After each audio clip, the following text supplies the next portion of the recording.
Kalau dari cerita lu berdua, hitungannya ada orang baru datang ke sebuah tempat dan mereka nyoba buat masuk ke ruang yang dalam tanda kutip dilarang buat dimasukin, ya gak sih? Iya. Iya benar. Nah kalau cerita yang mau gue ceritain, justru orang yang baru datang ke rumah itu membuat satu ruangan jadi ruang terlarang. Wow. Nah jadi kejadian ini ceritanya terjadi sekitar 8 tahun lalu. Ada satu rumah di daerah Kebayoran. Rumahnya gede, bisa dibilang gede banget. Yang tinggal di situ tuh sepasang suami istri yang walaupun cuma punya anak satu, tapi rumah ini punya 2 kamar kosong yang gak kepake. Karena rumahnya gede dan banyak kamarnya. Betul. Jadi mereka tuh punya satu rumah gede 2 tingkat, 2 kamar kepake buat suami istri dan anaknya. Terus masih ada 2 kamar lagi kosong. Ya kebayang lalu ya segede apa rumahnya. Dan yang punya rumah ini emang orang yang bisa dibilang kaya banget. Sebut aja namanya Pak Salim gitu ya, keluarga Salim. Oke. Nah Pak Salim dan Bu Salim ini mereka umurnya 30 tahunan dan punya anak satu cewek, masih SD. Nah keluarga Salim ini tuh sempet bener-bener susah banget buat dapat pembantu. Kayak udah cari-cari gak dapet, sampai akhirnya beberapa bulan kemudian mereka dapetlah satu orang pembantu yang nginep di rumahnya mereka. Gue samarin nama pembantu jadi Mbak Titin ya. Nah si Mbak Titin ini asalnya dari Jawa Timur dan umurnya emang gak jauh beda juga sama Pak Salim dan istrinya. Si Mbak Titin ini umurnya 30 tahunan dan dia tuh janda. Anehnya, begitu si Mbak Titin ini sampai di rumahnya Pak Salim dan keluarganya, Mbak Titin ini minta buat dia punya satu kamar dari 2 kamar kosong buat jadi kamarnya dia. Rada-rada songong sih menurut gue, karena kan kalau misalnya rumah gede pasti punya kamar pembantu sendiri kan, yang ya biasanya kayak di belakang agak kecil gitu kan. Cuman si Mbak Titin ini ngasih alasan karena kamar pembantu yang tadinya disediain buat dia tuh kekecilan. Dia mau yang agak gede dikit gitu. Yaudah dikasih lah tuh sama Pak Salim. Ketimbang susah nyari pembantu kan, toh kamarnya juga ada 2 yang gak dipakai, satu dikasih lah, satu nanti bisa buat tamu gitu kan. Nah tapi Nat, si Mbak Titin ini kesannya ya makin melunjak gara-gara dia ngomong kalau gak ada yang boleh masuk ke kamarnya dia, siapapun itu. Padahal sebenarnya ya siapa juga yang mau gak sih masuk kamar pembantu gitu kan.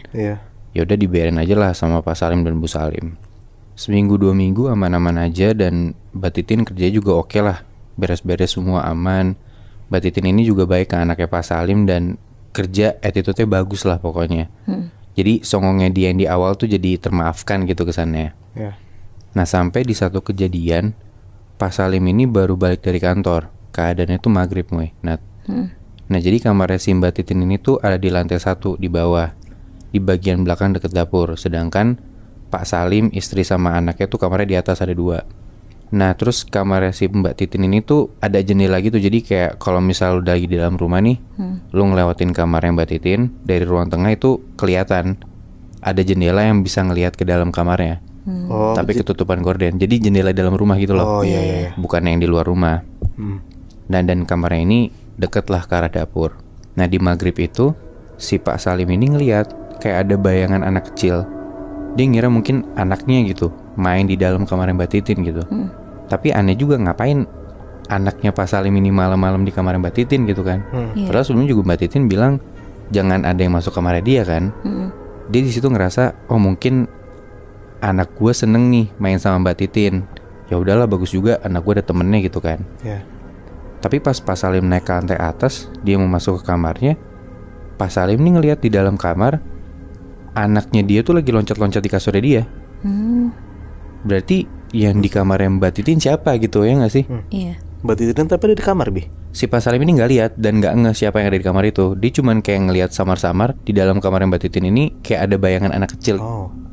Nah di situ Pak Salim mikir oh mungkin dia halu kali ya, kecapean habis ngantor gitu kan. Udah dia lupain aja lah kejadian itu. Nah minggu depannya Pak Salim ini dikasih tahu sama istrinya. Pas istrinya ngelewatin kamar Mbak Titin itu, istrinya ngelihat dari balik gorden vitrase itu ada bayangan gede berdiri di dalam kamar Mbak Titin. Padahal di situ kondisinya Mbak Titin lagi di dapur nyuci piring. Kayak siapa kan yang ada di dalam kamar itu gitu kan. Salim yang mikirnya minggu lalu tuh dia halu, gara-gara ngedengar istrinya ngomong kayak gitu jadi bimbang nih. Yang dia lihat tuh sebenarnya beneran atau enggak sih si bayangan anak kecil yang minggu lalu dia lihat. si Pak Salim mikir kayak itu siapa? Apa emang Mbak Titin nyelundupin keluarganya gitu kan? Bingung juga padahal kan setahu dia juga Mbak Titin janda gitu kan? Ya. Ya Pak Salim mikir takutnya keluarga dia mau diapa-apain sama Mbak Titin, takut gimana-gimana, parno aja dia. Ya maksudnya kalau misalnya mau bawa keluarga juga kenapa nggak ngomong aja dari awal gitu kan, bisa diobrolin, gak usah sembunyi-sembunyi gitu loh. Nah besokannya si istrinya Pak Salim ini, si Bu Salim itu panik gara-gara anaknya ini nggak ada di kamarnya. Dicariin keliling satu rumah tuh nggak ada, dipanggil-panggilin juga nggak nyaut. Itu sore-sore tuh si istrinya Pak Salim keluar rumah, dia ke halaman depan, dia nanya ke Mbak Titin yang lagi nyiram halaman. Ditanya kemana anaknya, Mbak Titin juga nggak tahu. Dicari-cari tuh bareng nggak ada juga.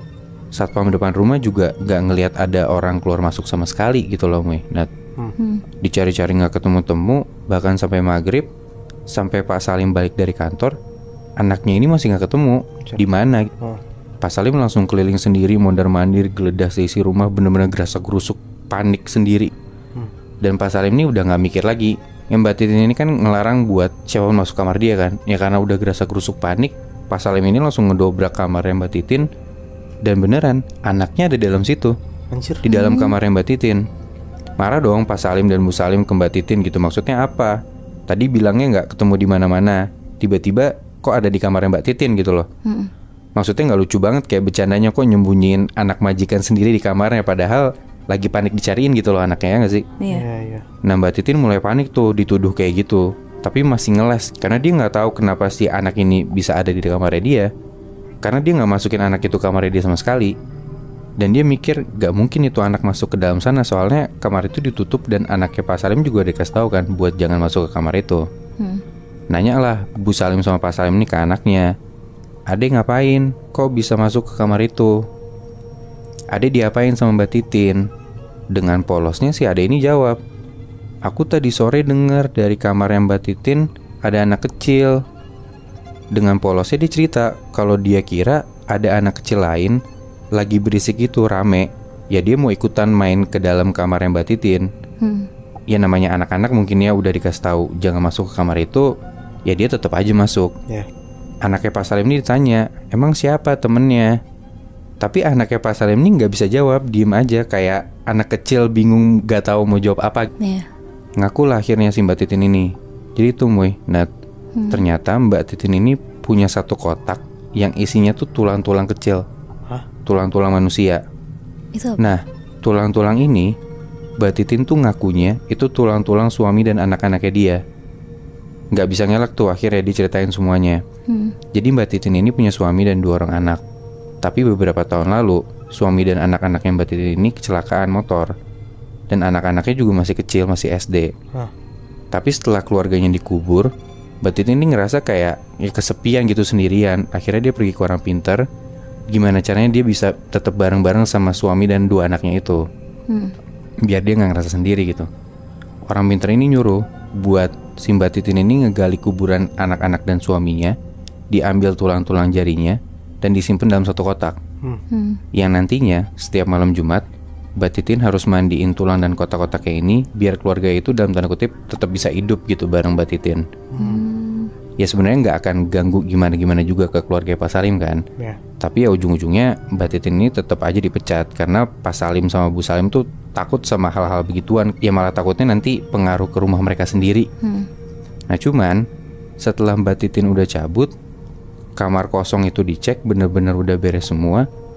Malah ada hal yang makin aneh Mui. Nah si anaknya ini kayak suka ngobrol sendiri sama seseorang gitu di dalam kamarnya. Tapi kalau ditanya, si anak ini nggak bisa jawab itu siapa. Dia cuma bisa jawab itu temen. Pas dicek ke kamar anaknya Pak Salim ini, dicari-cari ada apa segala macem, ternyata si Bu Salim ini nemu di balik bantal anaknya Pak Salim itu ada satu tulang jari ketinggalan.